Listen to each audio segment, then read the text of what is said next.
And that is the brand new 2012 Honda Civic Si. This is the 9th generation Honda Civic, and this is their new Si high performance model. And notably important about this car is a new 2.4 liter 4-cylinder engine. Basically the same engine used in the TSX. It's got a lot more torque, a little bit more horsepower.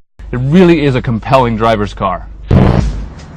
Because we know that anybody who's interested in buying a new Si would be interested in all the nitty-gritty specs. So let's have it. This is the 2.4 liter engine. It makes 201 horsepower, which is exactly 4 horsepower more than the old model, but it does that at 7,000 RPM, which is 800 RPM lower. But the real improvement is torque. We're talking about a 22% increase in torque. Now, you never get 22% increase in power in pretty much any vehicle, so that's an impressive number all on its own. But the power comes on, the full torque, as opposed to being at 6,900 RPM like it used to be, it's now at just 4,300 RPM. So it's a much more usable car, and we really felt it when driving the autocross earlier in second gear. You've always got the power going. Style-wise, the coupe is more of a departure from the previous generation than the sedan is. It sort of looks longer and sleeker, which is nice in some respects, but in other respects it kind of looks a bit sort of toned down, a bit more feminine than in the past. It is about 4/10 of an inch lower to the ground, so that's good for looks and also for handling. It's got the nice 17-inch wheels, which you expect on a car like this. You can upgrade to high-performance tires. It doesn't really look like it needs a factory lip kit, though, something to really bring the aggression. I mean, there's some that looks pretty wide and aggressive, but we could really go for a lip kit just to sort of give it the aggression that the Si is known for.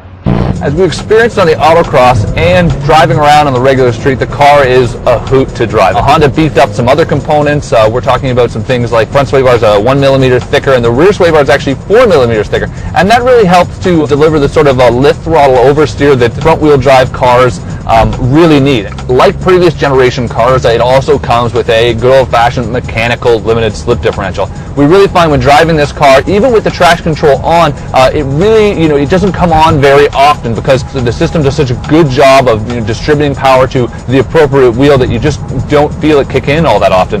And when it does, it's actually a pretty sensitive system. It can respond to your reactions and what you want it to do. You can get on the power a lot sooner than vehicles with similar setups. But perhaps the coolest addition for this year has to do with the VTEC system. Honda's actually engineered a little light that illuminates when the VTEC system kicks in, so at about 5,500 RPM. And it actually lights beyond that with 4 yellows and then 2 reds right at the top when it's time to shift. And it's pretty cool. As much fun as the Si is, it's not perfect. And, there are a couple of problems. We already talked about how the style can maybe use to be a bit more aggressive to really match the car's character, especially its target audience, which is going to be young males and always has been. Along with that, we could always use more horsepower. I mean, the increases they gave the car, the torque is great, but even just for bragging rights, we'd like, 220, maybe 230 horsepower. That would really sort of get people going. Apart from that, we could really go for a bit more aggression, a louder exhaust note, and particularly the air intake. It's got some sound, but we could always go for more. What we really love about the car is essentially the packaging as a whole. I mean, it's a lot of fun vehicle. It's a dynamic driver's car.